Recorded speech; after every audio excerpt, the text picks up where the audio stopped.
Hello everyone, welcome back to my channel. And आज की video है क्लास 9th स्टूडेंट के लिए।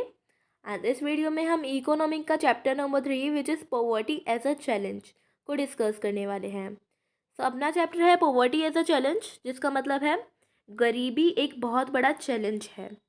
इंडिया में तो खासकर गरीबी बहुत ही बड़ा चैलेंज है। पॉवर्टी होता है गरीबी। इस पूरे के पूरे चैप्टर में हम जो कुछ पढ़ेंगे इन शॉर्ट वे में टॉपिक बाय टॉपिक करके ओवरव्यू हमें यही बताएगा। ये चैप्टर एक डीलिंग कर रहा है, एक ऐसी कंडीशन के साथ डीलिंग कर रहा है। डीलिंग होता है समझौता करना।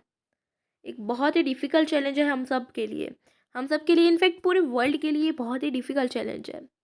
एक इंडिपेंडेंट इंडिया होने के बावजूद भी ये इसका सामना कर रहा है। और ये क्या है? पोवर्टी, गरीबी। गरीबी ही है जिसका हम लोग सामना कर रहे हैं, जिसका हमें करना भी पड़ेगा। अगर हमें गरीबी से ऊपर उठ के अमीर लाइन में जाना है, देन हमें कुछ ना कुछ तो स्टेप्स उठाने ही पड़ेंगे। तो इन सब के बारे में पढ़ेंगे। आफ्टर दैट हम ये पढ़ेंगे मल्टी डायमेंशनल प्रॉब्लम, इसके क्या क्या कारण हो सकते हैं, क्या क्या कॉजेज हैं, सब पढ़ेंगे एग्जाम्पल्स के साथ, इसके उदाहरण के साथ पढ़ेंगे। एंड इसके बाद हम देखेंगे सोशल साइंस में पॉवर्टी को किस नज़रिए से देखा जाता है। एंड इंडिया में इनफैक्ट पूरे वर्ल्ड में पॉवर्टी का क्या ट्रेंड चल रहा है, ये सब पढ़ेंगे। एंड एक पॉवर्टी लाइन होती है, इसको भी हम पढ़ने वाले हैं। पॉवर्टी लाइन लाइक दिस होती है। रुक जाओ मैं दिखाती हूँ। ओके, ये लाइन है। एंड इसके ऊपर जो पीपल आते हैं वो सेफ होते हैं पॉवर्टी से, बट इसके नीचे जो आते हैं वो रेड जोन में होते हैं, मतलब कि वो पॉवर्टी में होते हैं। तो एक ऐसी लाइन होती है, इसके नाम भी होते हैं APL एंड BPL। ये सब हम आगे पढ़ेंगे, इसको डिस्कस करेंगे चैप्टर में। एंड इसके बाद पॉवर्टी के क्या क्या कॉजेज़ हो सकते हैं, क्या क्या कारण हो सकते हैं, एंड पॉवर्टी से बचने के लिए गवर्नमेंट ने क्या क्या स्टेप्स उठाए हैं, ये सब भी डिस्कस करेंगे। एंड इसके बाद एंड में चैप्टर के आखिरी में हम देखेंगे ह्यूमन पॉवर्टी। समझिए कि आप एक ऐसे इंसान हैं, आपका जन्म एक ऐसे स्थान पे हुआ है जहाँ पे आप गरीब माने जाते हैं। आपके पास इतने पैसे नहीं है जितना आपको मिलना चाहिए था। अभी इतने आप पे है नहीं, मतलब कि लाइक आपको के पास अभी खाने के लिए भी पैसे नहीं। आप समझिए कि मैं एक ऐसे स्थान में पैदा हुई हूँ जहाँ पे मेरे माँ बाप अभी इतना कंफर्ट नहीं कर सकते जितना मुझे चाहिए। देन क्या होगा? मेरे को गरीब बोलेंगे। बट क्या होगा? मैं तो हूँ गरीब। बट हम अब गरीब तो हैं, अब इससे कैसे ऊपर उठे, कैसे बचे, ये सब इस चैप्टर में बताया जाएगा। इससे हम कैसे बच सकते हैं, क्या क्या स्टेप्स उठाने चाहिए हमें, ये सब पता चलेगा। फर्स्ट हम पढ़ लेते हैं इंट्रोडक्शन को। अब देखिए, हम अपनी रोज़ाना की ज़िंदगी में किसी पीपल से क्रॉस करते हैं, टकराते हैं। देन हमें क्या लगता है कि वो पुअर है, गरीब है। बट हमें कैसे पता चलता है कि ये इंसान गरीब है? उसकी शक्ल पे तो लिखा नहीं होता कि वो गरीब है, बट हमें अंदाज़ा लग जाता है कि हाँ भैया ये गरीब ही है। ऐसा होता है ना, अगर कोई बंदे के पास लैंडलेस है, वो किसी फार्म में काम करता है, गरीब है एंड विलेज में रहता है। लैंडलेस होता है जिसके पे ज़मीन नहीं होती, वो लेबर है, किसी के अंडर में काम करते हैं। देन वो उसे क्या बोलते हैं कि भैया ये गांव में रहता है, इसके पास रहने के लिए ज़मीन नहीं है, एंड ये लेबर है। एक क्या बोलते हैं लेबर को हिंदी में? मज़दूर। एक वो मज़दूर इंसान है, दैट्स वाई ये गरीब है। हाँ जी, ऐसे ही देखा जाता है कि उसके पास रहने के लिए छत नहीं है, और वो क्या करता है, किसी के अंडर में काम करता है और एक छोटे से गांव में जाके रहता है। और वो कैसी जगह में रह सकता है? हो सकता है जो गरीब बंदा हो वो ओवर क्राउडेड जगह में रहे, काफ़ी ज़्यादा जहाँ पे भीड़ होती है उसे बोलते हैं ओवर क्राउडेड। लाइक अब स्लम एरिया होता है, स्लम में क्या होता है, काफ़ी गंदगी होती है। एंड झुग्गीस जिसे बोलते हैं हम, झुग्गीस में भी यही होता है, सिटीज़ में भी होते हैं झुग्गीस। बट क्या होता है ना, ऐसी टाइप की जगह पे काफ़ी गंदगी होती है, ओवर क्राउडेड प्लेस होता है। एंड यहाँ पे गरीब लोग रहते हैं ज़्यादा से ज़्यादा। अब किसी को शौक तो नहीं है ना किसी गंदगी जगह पे रहे, बट क्या करें, पैसे ना होने के कारण हमें रहना पड़ेगा। एंड जो गरीब होते हैं हो सकता है उनको वो डेली वर्कर हो, लाइक रोज़ कमाते हो एंड रोज़ ही खाते हो, डेली वेज वर्कर। एंड वो किसी कंस्ट्रक्शन साइट पे काम करते हो, किसी के अंडर में रह के काम करते हो, लाइक अब आटा पीसने वाली चक्की होगी उसके अंडर में कोई काम कर रहा है, लाइक दिस, ऐसे ही होते हैं। एंड चाइल्ड वर्कर, एक बच्चा काम कर रहा है, उसको कोई शौक तो नहीं है, वो अपने पढ़ने वाली उम्र में काम कर रहा है ताकि वो खुद खा सके। वो खुद खाएगा तभी तो आगे जिएगा। दैट्स वाई वो भी काम करता है। आप देखिए इसे। हाँ जी, ढाबास। ढाबास पे काफ़ी चाइल्ड वर्कर्स होते हैं, चाइल्ड लेबर होते हैं। हमें उनको काम करने से रोकना चाहिए, उनकी कुछ ना कुछ हेल्प कर ही देनी चाहिए, ताकि वो पढ़ने में आगे सक्षम हो सकें। सो कहीं पे भी देखिए, देन आप क्या करिए, चाइल्ड लेबर को बताइए कि आपको ऐसा नहीं करना चाहिए, आप पढ़ने पे ध्यान लगाइए अभी। एंड उनको थोड़ी सी हेल्प कर दीजिए, ज़्यादा से ज़्यादा जितना आपसे हो सके। जिनको हम गरीब बता रहे हैं, हो सकता है वो बेगर हों, भिखारी हों, उनके साथ कुछ बच्चे रहते हों और वो फटे पुराने कपड़े पहनते हो। टेटर्स होता है फटे पुराने कपड़े। फटे पुराने कपड़े कोई शौक में तो नहीं पहनेगा ना, वो गरीब है तभी पहनता है। एंड आपको पता है, हमारे आसपास जितने भी पीपल हैं वो सारे गरीब तो नहीं है, बट एवरी इंडिया का एवरी फोर्थ पर्सन, आप बोल सकते हैं, हर आप जाइए आगे अपनी गली में जाइए, देन आप वॉक करिएगा एंड चौथा पर्सन आपको गरीब मिलेगा। इंडिया में हर चौथा पर्सन गरीब मिलता है। इसका मतलब अगर हम रफली देखें तो इंडिया में 270 मिलियन और 227 करोड़ पीपल इंडिया में गरीब हैं। ये है 2011 टू 12 की बात। और अब तो काफ़ी ज़्यादा पॉपुलेशन बढ़ चुकी है, आबादी बढ़ चुकी है, देन अब तो बहुत ही ज़्यादा होगा। ये मतलब हुआ कि इंडिया जो है एक लार्जेस्ट ऐसी कंट्री है जहाँ पे सबसे ज़्यादा पुअर पीपल रहते हैं, गरीब बंदे रहते हैं। जित इतनी तो लोगों की देश की आबादी नहीं होती दूसरे देश की, जितनी हमारे देश में अभी गरीब पीपल्स रहते हैं। एंड ये काफ़ी ज़्यादा सीरियस प्रॉब्लम है जिसको हम सबको फेस करना पड़ेगा। अब देखते हैं कि कैसे कैसे हम फेस करेंगे। ये तो अभी प्रॉब्लम ही बताई है हम लोगों ने। अब हम यहाँ पे दो टाइप के केस पढ़ने वाले हैं पॉवर्टी को लेके। First one is urban case, शहरी केस। यहाँ पे देख लेते हैं क्या है केस। राम सरन नाम का एक पीपल है जो कि है 33 ईयर्स ओल्ड का। एंड वो डेली वेज वर्कर है, रोज़ कमाता है एंड रोज़ खाता है।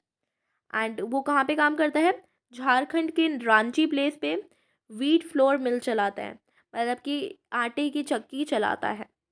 और उसकी मंथ की वेज कितने हैं, 1500, 1500 उसके वेज है, मतलब कि उतना अर्न करता है वो, 1500 रुपये एक महीने का।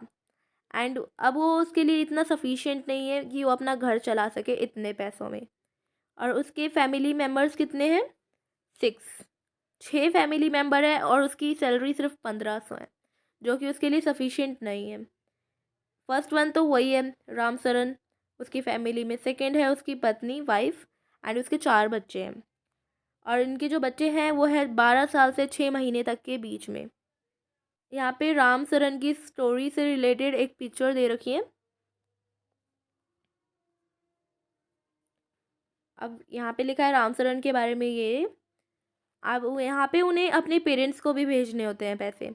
उस 1500 रुपये में अब वो अपने पेरेंट्स को भी पैसे भेजते हैं, जो कि रहते हैं एक विलेज में। रामगढ़ विलेज है उनकी शहर के पास ही। वहाँ पे उसके माता पिता रहते हैं, उनको भी वो पैसे भेजते हैं। अब माता पिता हैं, वो काम तो कर नहीं सकते हैं, डेट्स वाई उनकी हेल्प तो उनके बेटे ही करेंगे, तो वो पैसे भेजते हैं। यहाँ पे राम सरन के पिताजी भी लैंडलेस लेबर थे, उनके पास भी रहने के लिए ज़मीन नहीं थी और वो भी लेबर का काम करते हैं। एंड ये जो इनके पिताजी और माताजी हैं वो भी डिपेंड है राम सरन के ऊपर। और इसका एक और भाई है, राम सरन का एक भाई है जो कि रहता है हज़ारीबाग में। और ये दोनों अपने माता पिता का हेल्प करते हैं उनका घर चलाने में। एंड जो राम सरन है वो एक रेंटेड हाउस पे रहता है, किराए के मकान पे रहता है, एक ही रूम में रहता है। 6 फैमिली मेंबर हैं और वो एक ही रूम में रहती है।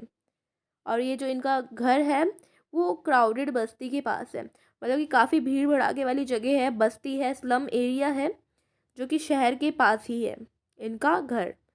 और जो इनका घर है वो ईंटों से बना हुआ है और मिट्टी की टाइल है, लाइक बहुत ही आप बोल सकते हैं झुग्गी झोपड़ी वाला घर होता है ना, लाइक दिस। एंड इनकी जो पत्नी है राम सरन की, शांता देवी, ये वर्क करती है, पार्ट टाइम जॉब करती है, नौकर का, नौकर की तरह काम करती है किसी किसी घर में जाके। एंड मैनेज करती है 800 रुपये, 800 रुपये इनकी अर्न है एक महीने की। तो जो राम सरन की पत्नी है वो 800 रुपये कमाती है, शांता देवी। एंड ये मैनेज करती है रोज़ का खाना। अब रोज़ का ये एक दिन में सिर्फ 2 बार खाना खाते हैं, दाल और चावल, जो इनके लिए बिल्कुल भी इनफ नहीं है। मतलब कि इन सब से इनका पेट नहीं भर पाता। एक दिन में 2 बार खाना कितना इनसफिशिएंट काम हो गया। और जो इनका एक बड़ा बेटा है, एल्डर सन, बड़ा बेटा, वो हेल्प करता है एक टी शॉप पे, चाय की दुकान पे अंडर में काम करता है। एंड उसकी जो इनकम है एक महीने की, वो है 300 रुपये। और जो इनकी 10 साल की एक छोटी बेटी है, वो अपने भाइयों का, सिबलिंग का केयर करती है घर में रह के। और इनके कोई भी बच्चे स्कूल नहीं जाते, स्कूल जाने को तो नाम ही नहीं है। मतलब कि खाने के लिए पैसे नहीं है और स्कूल कैसे ही जाएंगे। उनके पास सिर्फ 2 ही जोड़ी कपड़े हैं पहनने के लिए, वो भी ये लोग अदल बदल के पहनते रहते हैं रोज़ाना। एंड ये नया जब खरीदते हैं जब वो अनवियरेबल हो जाते हैं, जब उनको नहीं पहन सकते उन कपड़ों को, देन वो जाके खरीदते हैं। और वो भी खरीदते कैसे हैं, उनको तो कोई दे देगा तो वो पहन लेते हैं, वरना तो काफ़ी सोचते हैं एक कपड़ा खरीदने में। और शूज़, जूते तो उनके लिए लग्जरी चीज़ हो गई, काफ़ी ही महंगी चीज़ हो गई। मतलब कि जूते तो पहनते ही नहीं है, चप्पल मिल जाए कहीं से वही पहन लेते हैं। स्लीपर्स में ही उनकी पूरी ज़िंदगी चली जाती है। एंड जो इनके छोटे छोटे बच्चे हैं 6 महीने तक के, वो अननरिश्ड है। मतलब कि उनको इतना पालन पोषण सेवन नहीं मिल पाता जितना उन्हें इतनी उम्र में मिलना चाहिए था, अंडर नरिश्ड। एंड जो इनकी हेल्थ केयर अगर ख़राब हो गई, लाइक इनमें से कोई भी बीमार पड़ जाए, तो इनके पे इतने पैसे नहीं है कि वो उनका इलाज करा सके। सेकंड केस है हमारा रूरल केस। रूरल होता है गांव के इलाके का केस, ये रूरल नहीं है, रूरल है, ओके। एंड फर्स्ट वन क्या था हमारा, अर्बन केस, शहर के इलाके का केस। बट ये है गांव के इलाके का केस, विच इज़ लखा सिंह। लखा सिंह के बारे में है ये केस। तो देखते हैं क्या बताते हैं। लखा सिंह एक पीपल है जो कि एक छोटे से विलेज में काम करता है, रहता है उत्तर प्रदेश के मेरठ में, ओके। इसका विलेज कहाँ पे है, मेरठ में, उत्तर प्रदेश के। एंड जो इनकी फैमिली है, उनके पास अभी तक खुद का रहने की जगह नहीं है, लैंड नहीं है रहने के लिए। एंड जो इनका वर्क है लखा सिंह का, काफ़ी ज़्यादा ऑड जॉब है, अजीब सा काम है। ये बिग फार्मर के अंडर में काम करते हैं। इनका जो वर्क है वो काफ़ी इरेटिक होता है, हार्ड वर्क करते हैं, बट इनकी जो इनकम है बहुत ही लो है, इनसफिशियंट इनकम। एंड अगर ये एक दिन का भी ना बहुत ही ज़्यादा हार्ड वर्क भी कर लेना एक दिन में, तब भी इनको सिर्फ 85 ही रुपये मिलते हैं एक दिन में। एंड मतलब कि ये डेली वेज वर्कर है, मतलब कि ये भी रोज़ कमाते हैं रोज़ खाते हैं। देन इनको इतना हार्ड वर्क करने के बाद भी सिर्फ 50 रुपये मिलते हैं, जो कि बिल्कुल भी सफिशियंट नहीं है। एंड इनको कभी कभी होता है ना कि 50 रुपये नहीं होते, इनको फुसला दिया जाता है कि आप रोटी ले जाइए, चावल ले जाइए, एंड दाल ले जाइए, वेजिटेबल ले जाइए, आप इनसे काम चला लीजिए, आज 50 रुपये नहीं है हमारे पास। ऐसे हो जाता है कभी कभी। एंड जो इनकी फैमिली है, फैमिली मेम्बर है 8 पर्सन, 8 पर्सन की फैमिली है, बट पैसे हैं ही नहीं। 50 रुपये एक दिन का, मतलब कि बिल्कुल भी सफिशिएंट नहीं है। एक दिन में 50 रुपये और 8 फैमिली मेम्बर, बिल्कुल सफिशिएंट नहीं है। कभी कभी तो ये एक दिन के 2 बार खाना बिल्कुल भी मैनेज नहीं कर पाते, एक दिन में 2 बार भी नहीं खा पाते। मतलब कि आप समझ सकते हैं फिर तो हेल्थ इशू होनी ही है। जो लखा कहाँ पे रहता है, एक कच्चा हाउस में रहता है, आप बोल सकते हैं झोपड़ी, झोपड़ी में रहता है। इनके विलेज के बाहर एक प्लेस होगा जहाँ पे ये लोग रहते हैं। एंड जो इनकी पत्नी है वुमेन, वो क्या करती हैं, चॉपिंग फॉडर, फॉडर होता है जो गाय भैंस खाते हैं ना, चारा जिसे बोलते हैं, घास भूस जो होता है, उनको काटती है। और कभी के बार क्या करती है, फायरवुड, लकड़ियों को कलेक्ट करती हैं ताकि वो खाना बना सके, इनका यही काम रहता है। एंड जो इनके पिताजी थे लखा सिंह के, वो टीबी के पेशेंट थे। एंड अभी 2 साल पहले वो पास हो चुके हैं, मतलब कि मर चुके हैं, डेथ हो चुकी है। क्यों मर चुके हैं, ऐसे तो नहीं मर सकते, टीबी के पेशेंट मरते थोड़े ना इतनी जल्दी। बट क्या हुआ, इनके पास मेडिकल इशू था एंड ये मेडिकल पास नहीं करा सकते, मतलब कि इनके इतने पैसे नहीं थे कि ये अपने माता पिता का इलाज करा सके। एंड अब इनकी जो मम्मी है वो भी सेम ही सफ़र कर रही है प्रॉब्लम से, इनकी मम्मी भी टीबी पेशेंट है मतलब। एंड अब ऐसा लग रहा है कि इनकी मम्मी भी धीरे धीरे करके पास हो जाएंगी, मतलब कि गुजर जाएंगी। एंड इनका जो विलेज है एक, वहाँ पे प्राइमरी स्कूल भी है, बट लखा वहाँ पे कभी भी नहीं गया। इन्होंने वेज वर्कर, मतलब कि अर्न करना चालू कर दिया 10 साल की उम्र में ही, मतलब कि जहाँ पे बच्चों को पढ़ना चाहिए, बट इन्होंने काम करना शुरू कर दिया, सिर्फ और सिर्फ पॉवर्टी के कारण। और न्यू क्लॉथ, नए कपड़े इनके लिए बहुत ही लग्जरी चीज़ हो जाती थी, जबकि 2-3 साल में भी इनकी फैमिली में से किसी के लिए भी कपड़े खरीदना एक बहुत ही मुश्किल हार्ड वर्क हो जाता था। एंड बात की जाए अगर इनके सोप और साबुन और तेल के लिए, ऑयल के लिए, तो ये काफ़ी ज़्यादा लग्जरी बात होती थी इनकी फैमिली के लिए, लखा सिंह की फैमिली के लिए। तो ये थी लखा सिंह की स्टोरी। अभी देखो एक व्यू दिखा रहे हैं लखा सिंह का। लखा सिंह यहाँ से हमें पूछ रहा है कि क्या मैं कभी अपनी फैमिली के लिए कपड़े खरीद पाऊँगा? चलिए जवाब दीजिए इन कमेंट बॉक्स। अब ऐसे ही व्यू हमें किसका दिखाया था? अर्बन केस का भी, एक बार उसे भी देख लेते हैं वापस से। अब यहाँ पे देखिए अर्बन केस है, राम सरन की फैमिली वाला केस है जो हमने इससे पहले पढ़ा था। इसमें राम सरन क्या बोल रहा है और उनकी मम्मी जी है यहाँ पे, ये क्या बोल रहे हैं राम सरन की, मैंने अपना फैमिली का लिए वो भर दिया है, रेंट भर दिया है घर का। अब मेरे पे पैसे नहीं है जितना मैं आपको दे सकूं, मतलब कि आपको देने के लिए मेरे पे पैसे नहीं बचा, अब मैंने अपना रेंट भर दिया है। और यहाँ पे इनकी जो वाइफ है वो क्या बोल रही है, अम्मा अगर आप आई हैं अभी और आप बहुत लेट हो चुकी हैं, आप काफ़ी लेट हो चुकी है आने में, मतलब कि अब इनके पापा, मतलब कि अपने पति की बात करिए राम सरन की, वो चले गए हैं काम पे एंड बिना खाना खाए या फिर बिना खाना लिए। ये फैमिली की बात है, कैसी हालात हैं इनके आप देख सकते हैं। काफ़ी अच्छी तरीके से हमें बताया गया है कि कैसे इन लोगों ने हार्ड वर्क करा फिर भी इनको नहीं मिलता कुछ भी। ये राम सरन का था। अब आगे बढ़ते हैं। यहाँ पे हमें बताया जा रहा है, हमने 2 केसेस अभी पढ़े हैं, ओके। तो उन दोनों केसेस में हमें कुछ ना कुछ अभी इश्यूज बताए गए हैं, रिलेटेड इशू पॉवर्टी को लेके।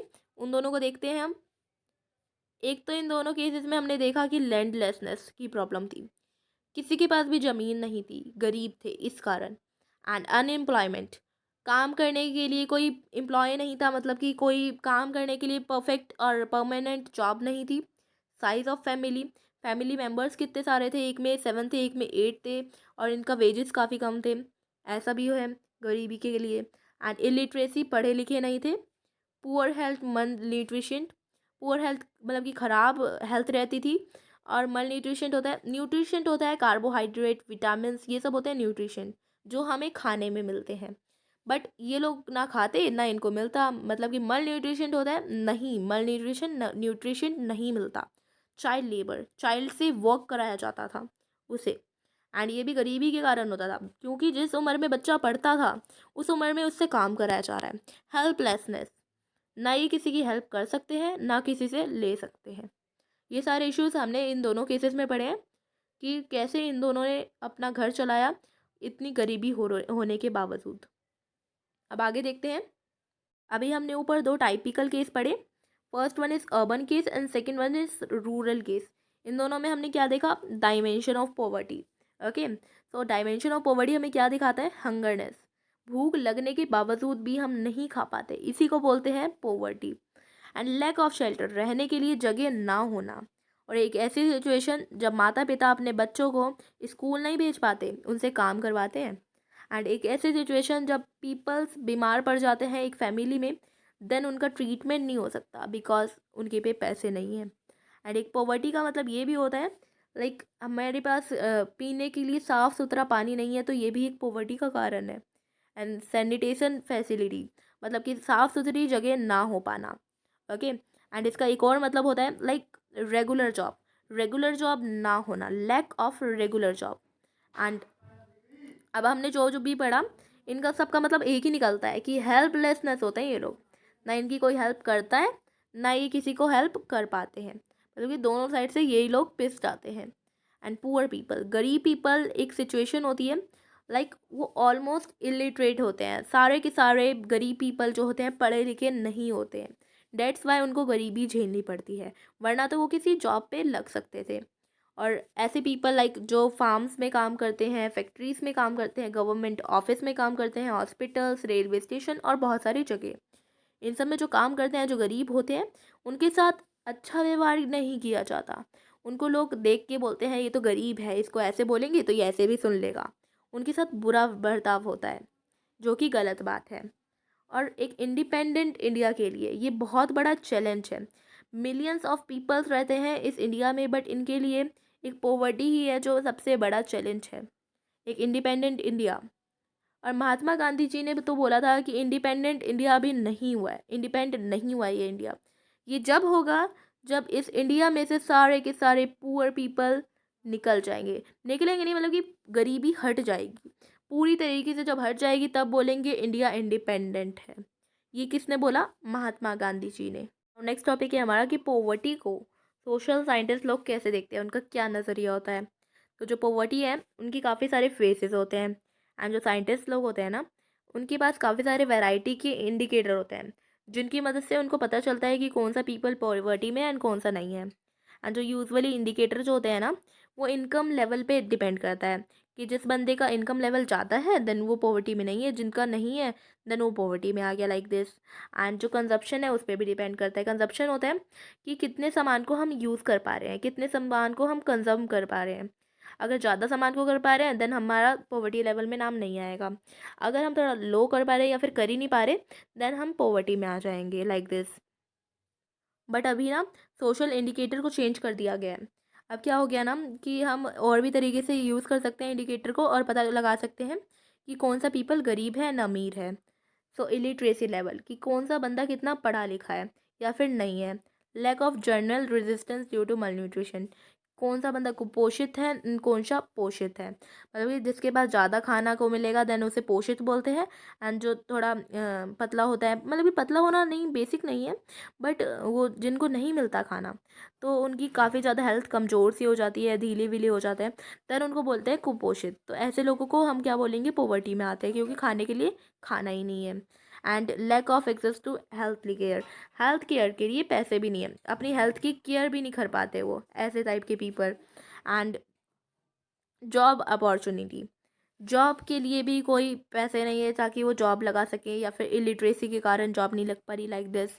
एंड सेफ ड्रिंकिंग वाटर, साफ़ पानी नहीं है पीने के लिए, सैनिटेशन नहीं है, साफ़ सुथरी जगह नहीं है, ये सब कारण होते हैं पोवर्टी के। इनकी मदद से साइंटिस्ट को पता लगता है कि कौन सा बंदा पोवर्टी में है एंड कौन सा नहीं है। और ये जो पोवर्टी होता है ना उनका एनालिसिस करा जाता है, देन पता लगता है कि पोवर्टी में कौन सा आता है कौन सा नहीं आता है।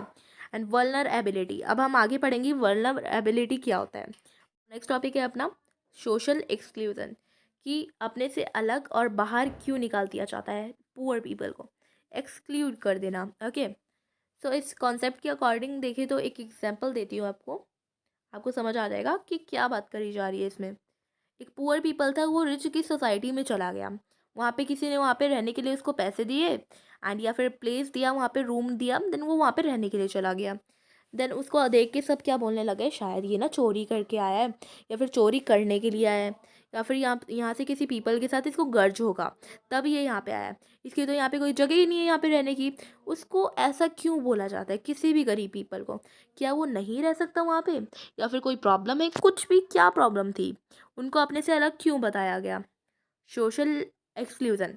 अब लाइक आप देख लीजिए कि ऐसा सोचा जाता है कि पुअर पीपल को एक पुअर पीपल के एरिया में ही रहना चाहिए, मतलब कि स्लम एरिया। स्लम एरिया में रहेंगे तो ज़्यादा अच्छा रहेगा, वरना बोला जाएगा कि ये चोरी करने के लिए आया। ऐसा क्यों होता है? अब social exclusion can be both a cause as well as a consequence of poverty in the usual sense। Social exclusion एक तरीके से कॉज भी हो सकता है पॉवर्टी का, उसको हम कारण भी बता सकते हैं। लाइक सोशल एक्सक्लूजन में क्या होता है ना कि हम अलग कर देते हैं। तो क्यों अलग करा है? ताकि हमें पता चले ना ये इसका कॉज है, कारण है पॉवर्टी का, कॉन्सिक्वेंसी उनसे हमें अलग क्यों बताया गया है। लाइक आप समझिए कि अगर कोई पुअर पीपल कोई अच्छी तरीके से वैलिडिटी को एंजॉय कर रहा है, तो आप उसे क्यों बोल रहे हैं कि उसको ऐसा कोई हक नहीं है ये सब करने का? क्यों? उस पे थे पैसे, उसने कर लिया ये सब, उसने केक काट लिया अपने बर्थडे पे, तो आप उसे क्यों बोल रहे हैं ऐसा? तो इस टॉपिक में यही समझाया जा रहा है कि ऐसा नहीं बोलना चाहिए। एंड अगर हम देखें तो जो पुअर पीपल होते हैं ना उनको कोई फैसिलिटीज़ नहीं मिलती, बेनिफिट नहीं मिलता, अपॉर्चुनिटीज़ नहीं मिलती एक इन्जॉय करने के लिए। सिर्फ जो रिच पीपल होते हैं सिर्फ वही क्यों ये सब इन्जॉय करते हैं, पुअर को क्या कोई हक नहीं होता ये सब करने का? और अगर एक एग्जांपल से समझे तो एक एग्जांपल है यहाँ पे कास्ट सिस्टम का। पहले क्या होता था ना, इंडिया में कास्ट सिस्टम चलता था। लाइक अगर इसकी कास्ट थोड़ी ऊंची वाली है देन उसको सारी अपॉर्चुनिटीज़ मिलेगी, अगर थोड़ी नीचे वाली है देन उसको कोई भी हक नहीं है यहाँ पे रहने का, या फिर काफ़ी लेस अपॉर्चुनिटी या फिर मिलती भी नहीं थी उनको, काफ़ी कुछ भेदभाव किया जाता था। और अगर हम ऐसे देखें तो लाइक यहाँ पे बताया जा रहा है सोशल एक्सक्लूजन में ना काफ़ी दिलों को भी चोट पहुँचती है। लाइक अगर आपके कमरे में या फिर आपकी क्लासरूम में 4 पीपल रहते हैं, ओके, देन ना ये है थोड़ा अच्छा है, ये पढ़ने में ये भी अच्छा है, ये भी अच्छा है, बट ये थोड़ा ना ख़राब है। देन उनको क्या बोल दिया जाता है कि शायद ना पागल बच्चा है, या फिर हमें हमारे साथ रहेगा तो हमें भी पागल कर देगा और हम भी पढ़ने से दिमाग हटा लेंगे, तो इससे ना दूर रहेंगे, ऐसा सोचते हैं। तो ऐसा सोचेंगे ना, तो अपने से अलग करने के बाद उस जो पीपल को, जो इनको नहीं आ रहा था, उसको क्या दर्द पहुंच रहा होगा वो उनको तो नहीं पता होगा ना, जो रिच पीपल हैं। तो ऐसा ना करिए, अगर कोई आपके साथ करेगा ना तो आपको पता चलेगा। तो आप अपने ऊपर लीजिएगा कि अगर आपके साथ किसी ने ऐसा करा जैसा मैं उसके साथ कर रहा हूँ, तो कैसा आपको बर्ताव मिलेगा। तो ऐसा सोच के दूसरों के साथ करना, पहले अपने ऊपर ट्राई करो। ओके, तो किसी के साथ भेदभाव नहीं करना चाहिए। नेक्स्ट टॉपिक है हमारा वल्नरेबिलिटी। वल्नरेबिलिटी किसके ऊपर डिपेंड करता है? ये क्या है? पॉवर्टी इज़ अ मेज़र है। ओके, मेज़र करता है, नापता है। एंड क्या होता है ना कि ये कैसे नापेगा? अब जो बैकवर्ड कास्ट के हैं, विडो हैं, हैंडीकैप्ड पीपल हैं, ये सब अगर गिर जाएँ, थोड़े पुअर होते हैं ये लोग, अगर ये गिर जाएँ तो ये गिरे हुए ही रहेंगे। ये ऊपर नहीं उठ पाएँगे, रिच नहीं बन पाएँगे, ठीक है? यही समझाता है हमें कि जो पुअर हैं वो आगे जाके भी पुअर ही रहेंगे। मतलब कि उठ नहीं पाएँगे, पुअर से रिच नहीं हो पाएंगे, बिकॉज ना इन पे पैसे होंगे, ना हो पाएंगे, ना होगा। सो यही सोचते हैं वल्नरेबिलिटी में। एंड क्या होता है ना कि जैसे आपके पास ऑप्शंस देखे जाते हैं, कितने ऑप्शंस आपके पास अवेलेबल हैं, आप क्या रहने के लिए आपके पास एसेट है, आपके पास नीड्स हैं, एंड एजुकेशन लेवल है, या फिर हेल्थ और जॉब की अपॉर्चुनिटीज़ हैं या नहीं है, ये सब देखा जाएगा। एंड क्या होगा ना, आपकी एनालाइज के बेसिस पे देखा जाएगा कि अगर लाइक सुनामी आ गया, अर्थक्वेक आ गया, या फिर आतंकवादियों ने हमला कर दिया, या फिर कुछ भी हो सकता है, ठीक है? अगर कुछ भी हुआ ना, तो आपके पे कितना रिस्क रहेगा। आप नहीं उठ पाओगे ऊपर वापस से, आप तो और भी ज़्यादा नीचे हो जाओगे। जो पुअर पीपल हैं, देन वो और भी ज़्यादा नीचे हो जाएंगे और वो उठ नहीं पाएंगे, पुअर पे पुअर होते जाएंगे और एक दिन ख़त्म ही हो जाएंगे। ऐसी कंडीशन हो जाएगी उनकी। आप देखिए, यहीं पे किसी राजा महाराजा या फिर किसी रिच पीपल के ऊपर या फिर ठीक ठाक पीपल के ऊपर कुछ हमला हुआ, लाइक उनके ऊपर भूकंप आ गया, उनके घर में भूकंप आ गया, या फिर किसी भी इलाके में भूकंप आ गया, वहाँ पे रिच पीपल रहते हैं। तो वो भूकंप आने के बाद उनका घर वगैरह सब टूट गया, सब कुछ हो गया। बट क्या हुआ ना, उनके पे अभी पैसे हैं, वो वापस से अभी ऊपर उठ सकते हैं। रिच होके वो वापस से अभी ऊपर उठ सकते हैं। बट यही साथ अगर पुअर के साथ हो जाए, देन क्या होगा? वो वापस से ऊपर नहीं उठ पाएंगे, वो पुअर से और भी ज़्यादा पुअर हो जाएंगे, और भी ज़्यादा गरीब हो जाएंगे, वो वापस ऊपर नहीं उठ पाएंगे। मतलब कि आप यही चीज़ अगर अमीर के साथ करें तो वो अभी और भी ज़्यादा अमीर नहीं होगा, बट ठीक है, वो उठ जाएगा ऊपर, वो नीचे नहीं गिरेगा। बट यही पुअर पीपल के साथ हो जाए तो वो नीचे और भी ज़्यादा गिर जाता है। वल्नरेबिलिटी हमें यही सिखाता है कि पुअर पीपल पुअर ही रहता है, अमीर नहीं हो पाता। एंड आप देखिए, ये तो सभी के ऊपर इफ़ेक्ट करता है। अलग अगर सुनामी आ गई या फिर अर्थक्वेक, अगर टेररिज्म हो गया, कुछ भी हो गया, तो क्या हो गया कि यही साथ रिच के साथ भी हुआ है एंड यही पुअर के साथ भी हुआ है। बट अफेक्टेड कौन है? पुअर। वो और भी ज़्यादा अफेक्ट हो जाएगा। बट यही रिच के साथ हुआ तो वो इतना अफेक्ट नहीं होगा। उस पे इतने पैसे हैं कि वो आगे और उठ सकता है। तो वो वापस से उठ के अपना घर मकान बना लेगा और रहने लग जाएगा। बट ये बहुत ज़्यादा अफेक्टेड करता है पुअर पर्सन को, अगर कहीं पे उसके साथ ऐसा हो गया तो। बट भगवान करे, आई विश कि उनके साथ कभी ऐसा ना हो, वो अपनी लाइफ अच्छे से जिए। ओके, और हमें वल्नरेबिलिटी से ये पता चला कि लाइक आप यहाँ से पढ़िए। In fact vulnerability describe the greater probability of being more adversely affected than other person when bad times come for everybody, whether a flood or an earthquake or simply a fall in availability of job। अब देखिए, अब यही मैंने बताया कि उसके साथ भी सेम हुआ, रिच के साथ भी और पुअर के साथ भी सेम हुआ। बट अफेक्टेड ज़्यादा कौन हुआ? पुअर ना, ऑफ कोर्स पुअर ही होगा। तो इससे हमें क्या पता चला? लाइक कोई विडो औरत है, विधवा औरत है, या फिर हैंडीकैप्ड कोई पर्सन है, देन वो, हमें इसमें ऐसा पता चल रहा है अगर वो पहले से हैंडीकैप्ड है और वो पढ़ना चाहता है तो नहीं पढ़ पाएगा, वो और भी ज़्यादा गरीब होता चला जाएगा। अगर रहने के लिए मकान नहीं है, खाने के लिए खाना नहीं है, तो कैसे करेगा? वो मैनेज नहीं कर पाएगा, ना वो स्कूल जा पाएगा, ना वो आगे जॉब कर पाएगा। देन वो ऐसे ही रहेगा, पुअर रहेगा, और शायद वो आगे जाके और भी पुअर हो जाए, या फिर कुछ भी हो सकता है। अगर कोई अटैक हो गया या फिर कुछ भी हो गया, देन वो और भी ज़्यादा मतलब कि उसकी संभावनाएं ख़त्म हो जाएंगी। तो पुअर पीपल इसमें यही बताया जा रहा है, ऊपर उठ नहीं सकता, नहीं पाता। ओके, सो आज की वीडियो में बस इतना ही। आगे के पार्ट मैं नेक्स्ट वीडियो में शेयर करूँगी, पॉवर्टी लाइन वगैरह, पॉवर्टी एस्टिमेट कैसे बांधा गया है पॉवर्टी को, ये सब आगे वीडियो में देखेंगे पार्ट 2 में। ये आज की वीडियो में बस इतना ही। अब मिलती हूँ मैं आपसे अपनी नेक्स्ट वीडियो में, तब तक के लिए thank you so much for watching my video and take care of yourself. Thank you.